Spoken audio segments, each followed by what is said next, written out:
All right.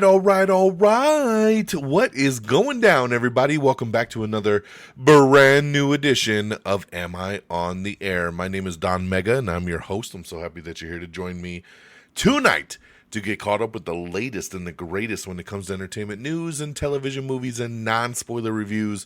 You come right here on a week-by-week basis to get caught up with it all. Tonight, it's season 31. It's episode 28, and tonight's show is titled Furious Disclosure.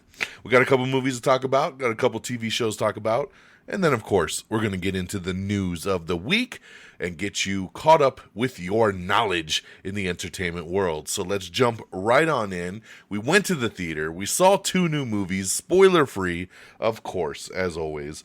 And we're going to start things off with the brand new film from Steven Spielberg, the #1 movie in the world, Disclosure Day. Now, of course, I grew up with Steven Spielberg. Classics, right? Classics in his resume.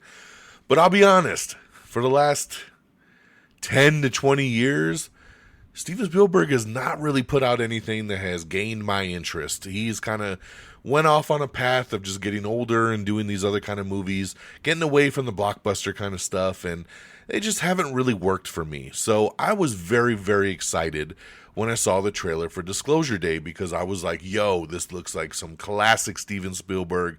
It looks like my dude is back. I really, really like the trailers. I like the intrigue. I like the suspense, so I was down. We went to the IMAX theater, and we checked out Disclosure Day. Emily Blunt, Josh O'Connor, Colin Firth, Coleman Domingo, Wyatt Russell. I mean, really, really nice stacked cast here. And this one's simple, man.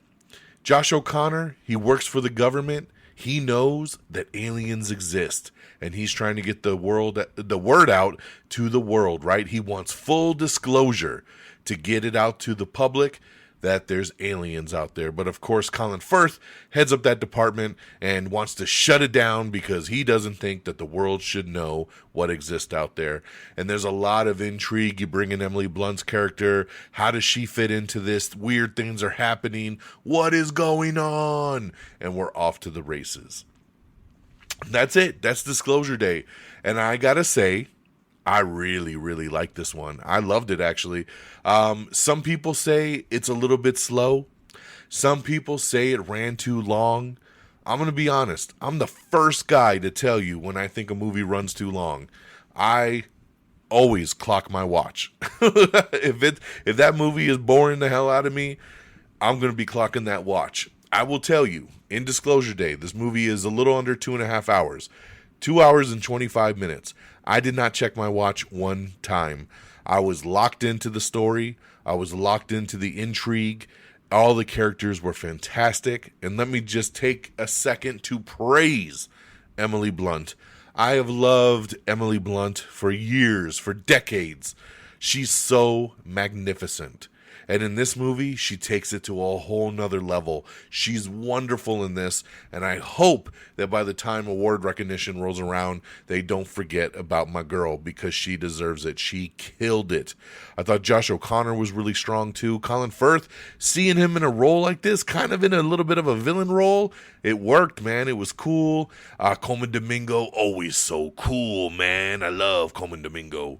It just, everybody does their thing. It's beautifully shot.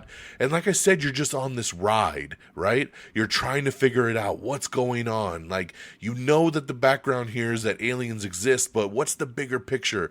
Why are things weird with Emily Blunt? What is going on with Josh O'Connor? Why do they have this link together? Is there more than we're understanding? And it just works, man. It works on every level. I know some people don't like it. My boy Friggin saw it. He was kind of in the middle, like, and that shocks me because, I went with about 5 other people and we all walked out saying that was great. Like, we all had a great time with it. People were clapping at the end of our showing. And everybody really felt that, Steven Spielberg was really back here, right, in his niche with science fiction. So I gotta say, man, for me, the movie really, really works. I would totally watch it again. I don't know how much it will hold up once you kind of know what's going on here. I think it does have replay value though, and I would totally buy this one when it hits digital. So I say go out and see it. I say see it on the big screen, the biggest screen possible, and enjoy the ride, man. Don't overthink it. Like, this isn't a big action spectacle. It's a slow burn. There is action beats in it, and it's funny because I'm usually the guy that's like, there's not enough action. But this movie didn't need a ton of action. I was actually a little worried. I saw a review before I saw the movie that said, like, don't go in expecting a ton of action, and I was like, oh great, this is going to be a slogfest. Never felt that way. I thought the pacing was super strong, and the story just keeps evolving, and it worked. It worked for me. I hope it works for you, but you be the judge for yourself. But for Disclosure Day, I give this one 4 out of 5 stars. I really, really dug this one. My second movie, which was actually my first movie, because I saw Disclosure Day on Friday. I saw this movie here, The Furious, on Thursday. So this was actually my first movie of the weekend. Now, some of you probably don't even know what this movie is. This movie is a very kind of low budget, small release, it's an international film, right? And it was only brought out in about 1,000 screens. And just to kind of have context, all your movies pretty much in the top 5 are in 3,000 to 4,000 screens. This one's only in 1,000, right? And it did really good for being in 1,000 screens. But it is an action movie called The Furious. And this movie is crazy, yo. Let me tell you a little bit of synopsis, right? After Wang Wei's daughter is kidnapped by a criminal network and he receives no help from the corrupt police, Wei sets out to find her himself. His only ally is Navin, a relentless journalist whose wife has mysteriously disappeared. Fueled by a furious vengeance, the unlikely duo ruthlessly battle the kidnappers in this explosive martial arts showdown. That's right, man. This is a big martial arts film. If you like The Raid, right? And you know what I'm talking about. If you've seen The Raid or The Raid 2, this is your kind of movie. This movie is batshit crazy from an action standpoint. It is over the top action, man. Like, I don't know how some of these people aren't dead in the first fight scene of the movie, but who cares, right? As long as the action does its thing.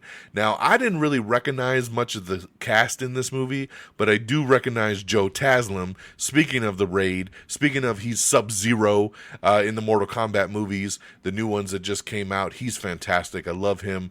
He plays Navin, the journalist that's looking for his wife. And this guy, Z Mao, he's the one that plays Wang Wei, and he's wonderful. He's so fantastic, right? He's the one, his daughter gets kidnapped, and he goes through hell and high water to try to get her back. Here's what I'm going to say. This movie is very simple for me to tell you yay or nay, right? If you prefer action over story, you're going to love this movie. If you're just an action junkie, you're going to love this movie. If you want butt-cracking martial arts, like fights that go on for 15 minutes, you're going to love this movie. If you're looking for a real deep narrative, if you're looking for, Oscar-winning performances, if you're looking for just a wonderful film, this is not it. So there's a balance to strike here. This movie definitely puts action above all else. And that's fine, because that works for me. I don't need all the other stuff, right? But I'm going to tell you, because some of you might be shocked by my rating, because I loved this movie from an action standpoint. And if I had 2 scores, this movie would get 5 stars from an action standpoint. And it would get 2 stars from just an overall movie standpoint. So blended together, I give The Furious 3 out of 5 stars. Now, some of you, again, might be thinking 3 stars, man, that's pretty low if you really, really liked it like that. But like I said, you gotta look at the overall film, right? I'm judging the film as a whole. And as a whole, there's a lot of plot points. There's a lot of just underdeveloped characters. The plot is weird. It's very typical. You can see everything coming a mile away. And that takes away from my star scale, unfortunately. So I balanced it out at a 3. But that's a 3 as a whole movie. Again, if you just want the action, 5 stars. This movie will make you very satisfied from an action standpoint. And currently, right now on Rotten Tomatoes, it's sitting at 97% fresh and 95% from the audience rating. Everyone loves this, man. You know, if you know what you're getting when you go into this, and I think you're going to have a great time. So it's one of the best action films I've seen since The Raid. The Raid blew me away. I haven't felt anything like that since until this movie. So again, The Furious, you're looking for balls to the wall action, brutal martial arts. I mean, the final fight in this movie goes on what feels like 45 minutes. I was exhausted just watching the fight. That just goes to show you. I'm sitting in my chair like, oh my God, damn, I'm out of breath. I'm sweating. I'm just like, what? How are these guys still going? But it was wonderful, man. I can't wait. This is a movie I would definitely throw on just to watch all the action scenes. I'll probably fast forward through the non-action parts and watch all the action because it is that damn good. So 5 stars from an action standpoint. 3 stars overall for The Furious. All right, let's move along. That's my 2 movies in the theater. Over on the TV side, I don't have a ton to really talk about. I did check out the new Netflix documentary, Michael Jackson, The Verdict. This one just came out. This documentary is purely set on the trial of Michael Jackson that went on in the early 2000s when, you know, people were accusing him of doing what he did. It's a 3-part documentary. It was filmed very well. It was intriguing, but I'm hearing a lot of things about how a lot of facts were changed up. A lot of things were changed. It felt like a hit piece on Michael Jackson. And I did feel that to an extent. It felt very anti-Michael Jackson, which I didn't really care for. And again, you could tell by the ratings, right? It's 80% fresh from the critics and it's 7% from the audience. So kind of crazy. Like I said, it's an interesting documentary. It was something that I found very knowledgeable to watch because, you know, getting all the details about this court case.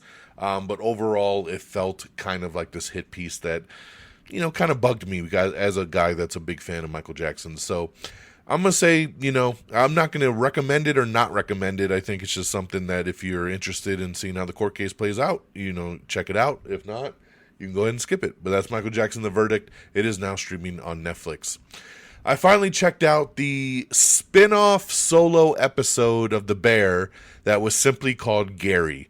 Gary is a one-shot episode that's just about a road trip between John Bernthal's Michael character and Eben Moss-Baccarat's Richie character. Of course, if you watch The Bear, you know that John Bernthal's character is, you know, he's not alive in the show The Bear, right? That's how The Bear picks up, is his brother taking over the restaurant, played by Jeremy Allen White. There is no Jeremy Allen White in this. This is a spin-off episode, kind of like a prequel. That's just about, it's a 1-hour episode that's just solo about them taking a trip to Gary, Indiana and, you know, doing something for work.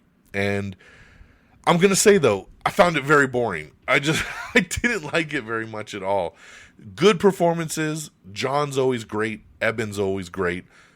It wasn't horrible, but I don't really understand the purpose of it, to be honest. So, I don't know, man. You know, if you're a fan of The Bear, I think you'll enjoy it. But for me, it just kind of was an hour to burn that I didn't really understand the why behind it. I want to shout out the return of Power Book 3, Raising Kanan. This is back for its 5th and final season over on Starz. Only the first episode's out so far, but check it out because it is the final season, so we'll see how this wraps up. And lastly, I got around to checking out the revival of Malcolm in the Middle. Malcolm in the Middle, Life's Still Unfair. It's a 4-episode revival, and this is another one that I got to say, didn't need it at all. I will be honest, I did not watch Malcolm in the Middle when it first came out. Honestly, I never watched it ever. But I am a big Bryan Cranston fan, and I do like comedies. And my wife actually was like, you know, hey, I want to watch this revival because she watched Malcolm in the Middle when it was on TV. So I said, all right, I'll watch it with you. It's only 4 episodes. We'll see what's up. It's 4 episodes that really don't go anywhere, and they don't really do anything. When it's all said and done, you're just like, why? Why did we even do this? Like, this made no fucking sense, like, at all. Everybody's fine in it. It did have some laughs. I did chuckle here and there. But overall, it was just kind of a why. And even my wife, like I said, who was a fan of the original series, she even said it was very unnecessary. There was no need for it. So I don't know if this is going to go anywhere, if they're going to do any more, but I don't think you need to waste the time on Malcolm in the Middle. Life's still unfair. So that's what I got for you guys overall from the TV and the movie side. Again, recapping: Disclosure Day now in theaters, 4 out of 5 stars. The Furious now in theaters, 3 out of 5 stars. Michael Jackson: The Verdict streaming on Netflix. Gary streaming over on Hulu. Power Book 3: Raising Kanan back for its 5th and final season, streaming on Stars. And Malcolm in the Middle: Life Still Unfair, streaming on Hulu as well. All right, that's what we got on that aspect. Let's talk box office. Coming in at number 10, it's Stop That Train. That's right, the debut of the RuPaul movie, $2 million at number 10. Number 9, it's The Furious. We talked about it, $2.8 million. And like I said, that doesn't sound all that great, but 2.8 million in only 1,000 screens, not too damn shabby. So maybe it will be released into some more screens. I don't know what their rollout's going to be on this film. I didn't think it was going to just win everybody over from a box office standpoint, but hopefully they increase the screens here and more people will get a chance to see The Furious in theaters. But 2.8 mil at number 9. Number 8 was the debut of BTS World Tour live in Busan. It made 3.8 million. Number 7 was Michael, which is now available on premium VOD. Number 6 is Star Wars: The Mandalorian and Grogu. Number 5, Masters of the Universe, which, by the way, I did go see a second time and loved it even more than the first time I saw it. I love this movie. Very, very sad to see how bad it's doing in the box office. Only out 2 weeks, and week 1 to week 2 dropped almost 70%. 69.7% drop from its 30 mil down to 8.9. Really, really rough for Masters of the Universe. I don't understand it. When I go online, whether it's Facebook, X, Threads, Blue Sky, everyone that I see is raving about this film, how much they love it, how they've gone back and seen it multiple times. And I just don't get it. Why is it not reflecting in the box office? I really thought it would hold pretty well week to week with the word of mouth, but unfortunately it didn't at all. My fingers are crossed that Amazon, who financed this film, they have so much money that they will, see the positive word of mouth, see the positive reviews, and say, you know what, we're going to still invest in that sequel, and we're going to do it, because I want to see the adventures continue. When I saw it the second time a couple days ago, I took my daughter. My daughter was out of town when the movie came out, and I saw it the first time, and she really had no interest in it. But after I watched the movie the first time, I thought to myself, my daughter would have loved this. So regardless of how she felt, I told her, I think you're going to like it. We're going to go to the movies. And I bribed her with some candy. And we went to the theater Saturday and watched it. And when it was all said and done, she said, I loved it. And she was just giddy. She had a really good time with it. She thought it was funny. She thought it had good heart. She loved everything about it. So it made me feel very vindicated. And it just goes to show you, you might sit and you might doubt a movie, but you never know what you got till you go watch it. So I still recommend everybody go out and check out Masters of the Universe. There you go. Number 4, Backrooms. Number 3, Scary Movie, dropping 73.9, man. Ooh, that was a big drop for Scary Movie, but it's still very, very profitable. They made that movie for only $30 million. It's already made like 150 worldwide, so it's just fine, man. A movie like that doesn't really hold up. I think the core audience went and saw it week 1 for that big debut, and then we skyrocketed down after that to plummet to a 73.9% drop, making 14.2 in week 2. Number 2, a movie that is not plummeting and just seems to continue to make money after money after money, is Obsession. Obsession has been out for 5 weeks. It has made $188 million in the U.S., plus a bunch more worldwide. I think this movie's sitting at about $250 now It's insane, dude. Obsession, again, made for $750,000. It's crazy, dude. This movie cannot be stopped. Number two, 19 million. Just remember, last week was Scary Movie and Masters of the Universe, and they both fell and Obsession stayed. So incredible, man. Only a 25% drop. And number one, Disclosure Day. We talked about it. 4 out of 5 stars. Loves Disclosure Day. Really strong debut here for this one. $44.5 million to take that number one spot and even more money worldwide. So congratulations there to Disclosure Day. Another number one for Mr. Steven Spielberg. All right, that's our box office. Let's switch gears and get on over to our news of the week.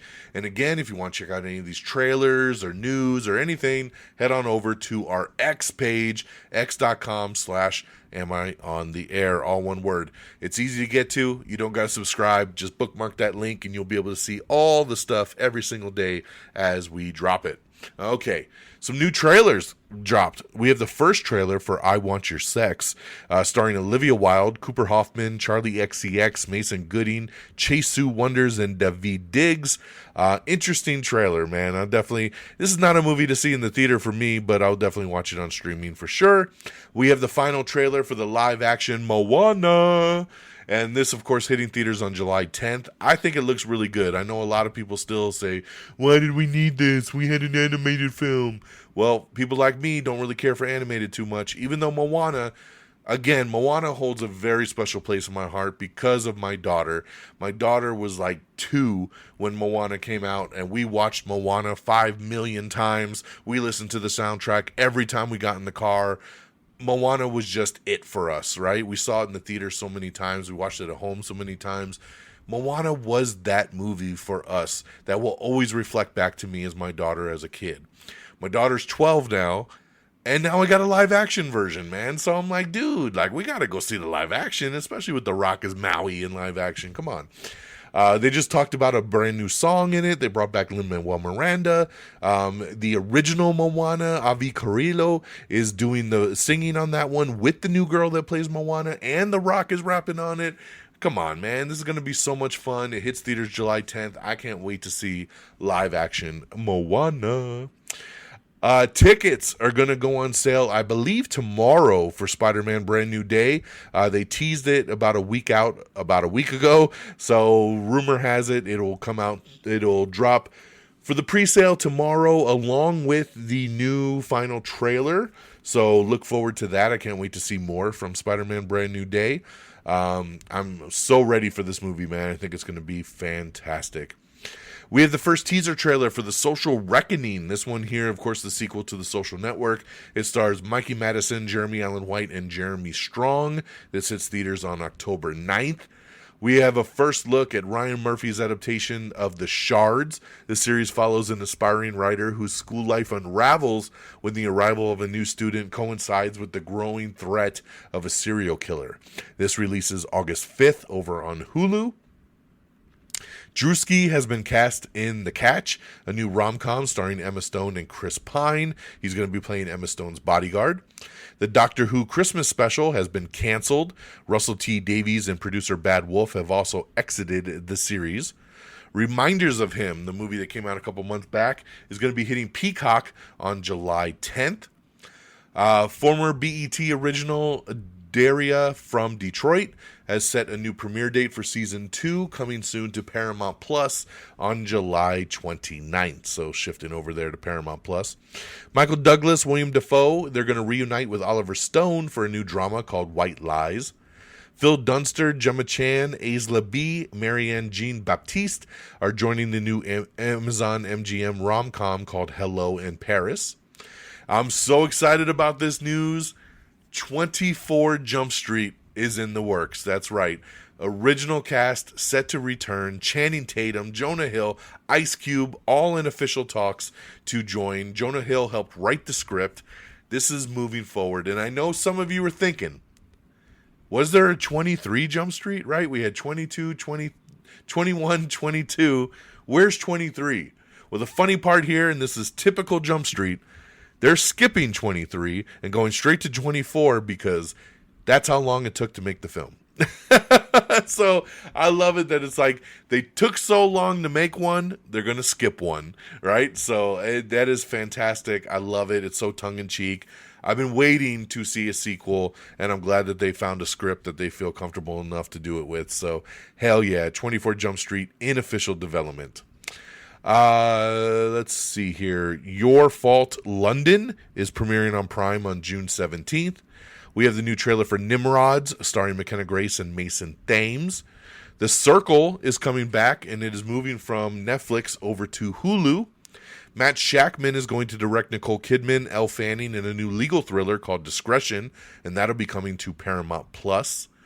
Let's see here. What do we got? I got some more news actually on 24 Jump Street. Officially it works in Sony. Jonah Hill, Channing Tatum on Ice Cube and talks to star. Rodney Rothman, Jonah Hill, and Megan Malloy wrote the script. Rothman will direct, and returning producers are going to be Phil Lord and Chris Miller with Neil H. Moritz. So 21 and 22 were directed by Phil Lord and Chris Miller, who were just fantastic. Of course, they killed it this year with Project Hail Mary. But it sounds like they're just going to be on as producers for this one, but I'm glad that they're still attached. That's a big deal here for that. And let's see, Slow Horses Season 6 will premiere on September 16th on Apple TV. Widow's Bay has already been renewed for Season 2 over at Apple TV. Congratulations there. I just finished Widow's Bay Season 1 earlier tonight. Very interesting show. Not for everyone, but very interesting, and definitely ended with a nice little... Ooh, can't wait to see where this takes us in Season 2. So glad to see that that's been renewed so we can get some closure there. Love Story star Paul Anthony Kelly is joining the cast of The Housemaid's Secret. This is going to hit theaters on December 17th of 2027. We have the first trailer for Lioness for Season 3. Zoe Saldana, Nicole Kidman, and Morgan Freeman. Of course, back here, Paramount Plus original. The new season premieres on August 2nd. We have the first teaser for Pixar's Gato. This hits theaters on March 5th of 2027. The Love Hypothesis will premiere on September 23rd over on Prime Video. It will star Lily Reinhart, who is awesome, and along with Tom Bateman. We have the first trailer for Heart of the Beast. This is the new Brad Pitt movie. This looks awesome right here, man. This hits theaters on September 25th. It looks really good. It's Brad Pitt and his dog. His plane crashes. They're in the wilderness and they're trying to survive. And it's just him and his dog, man, just doing their thing. And it's crazy stuff. Watch this trailer. You're going to love it. It is really cool. Heart of the Beast in theaters September 25th. The Justice Department has approved the merger of Warner Brothers and Paramount. So big step forward in that acquisition. The Batman Part 2 filming has officially begun. That is awesome right there. Congratulations. We finally are moving forward on Batman Part 2. The film Michael is now officially the highest grossing musical biopic, officially surpassing Bohemian Rhapsody. So awesome stuff there. Great movie. I loved Michael. I love Bohemian Rhapsody. So that being your top two makes me very happy because they're two great movies there for sure. Sebastian Stan, of course, been rumored for a long time he was going to be playing Harvey Dent in the new Batman 2. Now it's being rumored that he's actually playing Victor Zsasz. That's right. And Brian Tyree Henry is actually going to be playing Harvey Dent. Now, again, no confirmation, no official stuff, but this is the rumor going around now that they're filming. So, interesting twist for sure. Ben Schwartz has been cast in Sam Mendes' Beatles movies. Aaron Sorkin was talking about doing the new Social Reckoning movie that we just talked about the trailer dropping on, and he says he spent 3 days trying to convince Jesse Eisenberg to return for the Social Networking, and he said he simply just did not want to do it anymore. He didn't want to be associated with Mark Zuckerberg. He didn't like kids coming up to him with business cards and things for him to sign as Mark Zuckerberg. He just said, I just don't want to go back to that. So it's unfortunate because I always wondered why the hell is Jesse Eisenberg not back for this basically sequel? But I'm glad to see that he at least tried, man. 3 days trying to convince him is pretty intense. So there you go. George Miller is looking to develop a final Mad Max movie and a TV series. Amazon, Universal, and Sony are all interested in acquiring the rights. Peter Sarsgaard has been cast in The Last of Us Season 3. He's going to be playing a character that is made for the series called Amon, who is one of the leaders of the Seraphites. A Hitman series is in the works over at Netflix. The series is inspired by the movie with Glenn Powell and Richard Linklater. They are also set to executive produce. I loved this movie. I thought Hitman was great. This is one that came out on Netflix like a year or two ago, and I loved it. It was such a fun movie, and I can totally see this becoming a TV show, man. You could be a different character every episode, so glad to see that they're developing that, so check that out. Colin Farrell says he only appears in 2 scenes as the Penguin in the Batman Part 2. We're going back to The Love Hypothesis. This is going to release on September 23rd on Prime Video. The film is based on a novel that was originally Raylo fan fiction. It follows a woman who pretends to date a biology professor to convince her friend that her dating life is going well. So there you go. That's the one with Lily Reinhart. So check that out on September 23rd. I know a lot of people looking forward to that one. Yes, 24 Jump Street. It took so long to make, we had to skip one. So there you go for the people questioning, where's 23? Doctor Who potentially won't return until 2028 at the earliest. That is insane right there. So having some trouble on the Doctor Who front. Another writer has been hired to write a new Transformers movie that supposedly will be the follow-up to Rise of the Beast. We will see if that ever comes to fruition. Jennifer Lawrence has been cast in a new comedy movie that is being produced by the people who did Backrooms. So we talked earlier about the spin-off prequel episode of Gary. Well, FX is again looking to do it with a bonus episode of the show Adults that came out last year. They're going to do a spin-off, one episode off of that. So we'll see if how that one hits compared to Gary. Only Murders in the Building, Season 6. The roster swells to 14 guest stars, including Martin Freeman, Sharon Horgan, and Simone Ashley. A whole bunch of people signing up for Only Murders in the Building, because why not? Larry David stars in the new trailer for the limited series Life, Larry, and the Pursuit of Unhappiness. This premieres June 26th over on HBO Max. Again, X-Men 97 Season 2 releases July 1st on Disney+, and we have a new teaser for that.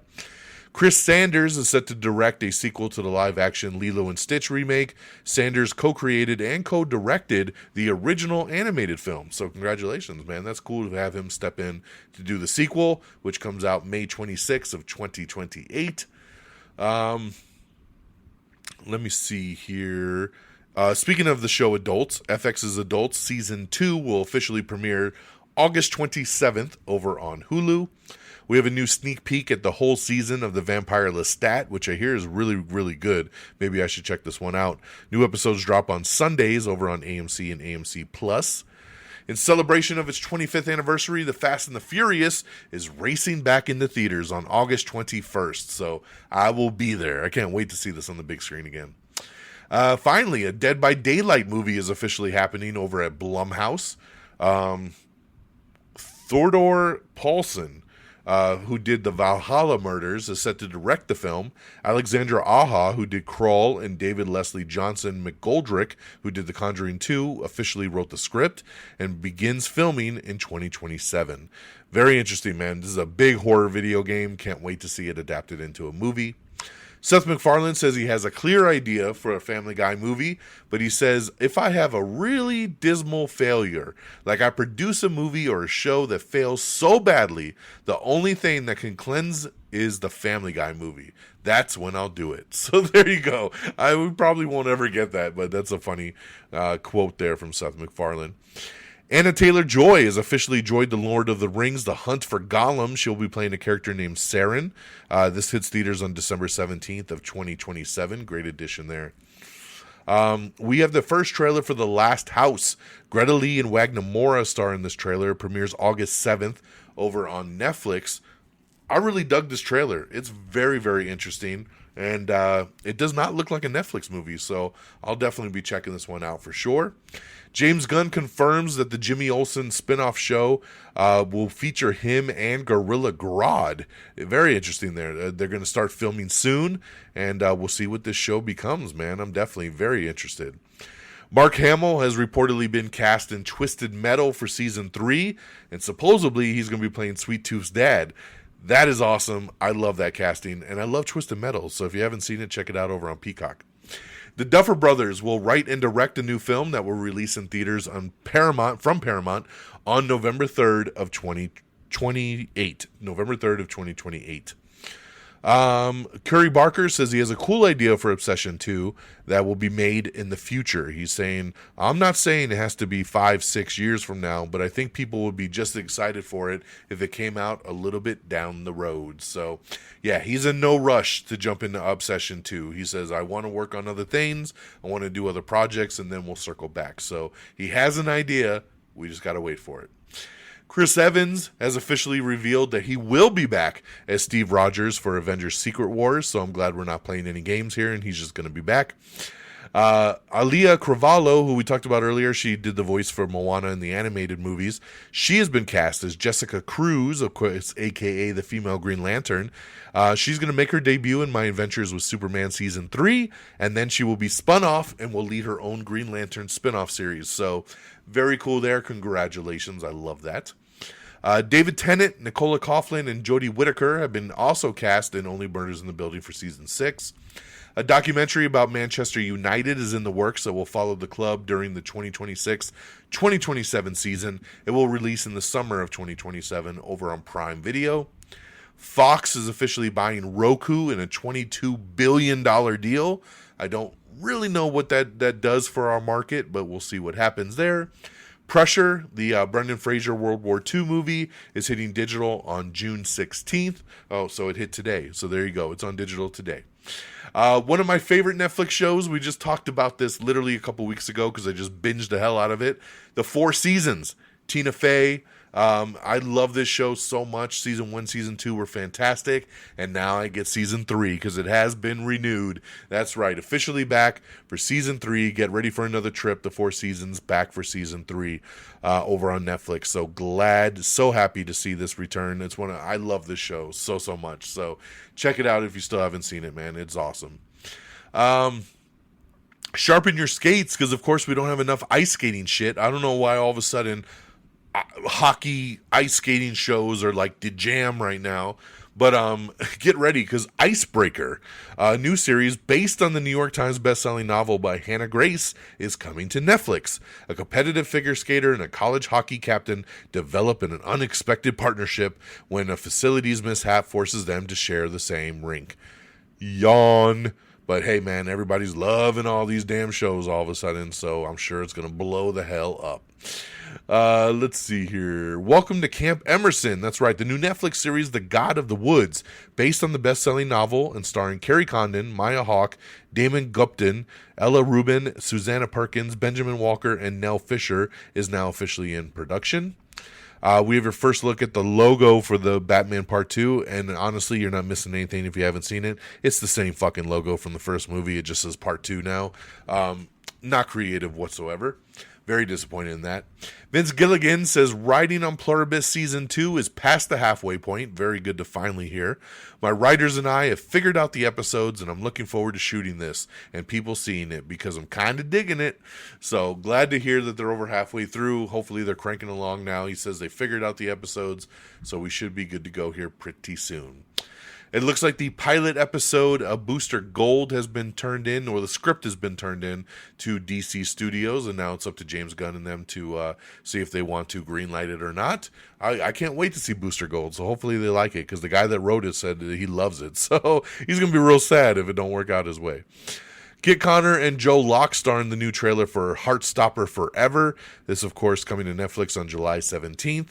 We have the first teaser trailer for Disney's Hexed. This is going to hit theaters on November 15th.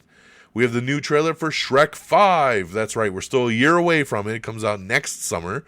But the voice cast, of course, bringing back Mike Myers, Cameron Diaz, Eddie Murphy, and now Zendaya. So there you go. But check out Shrek 5.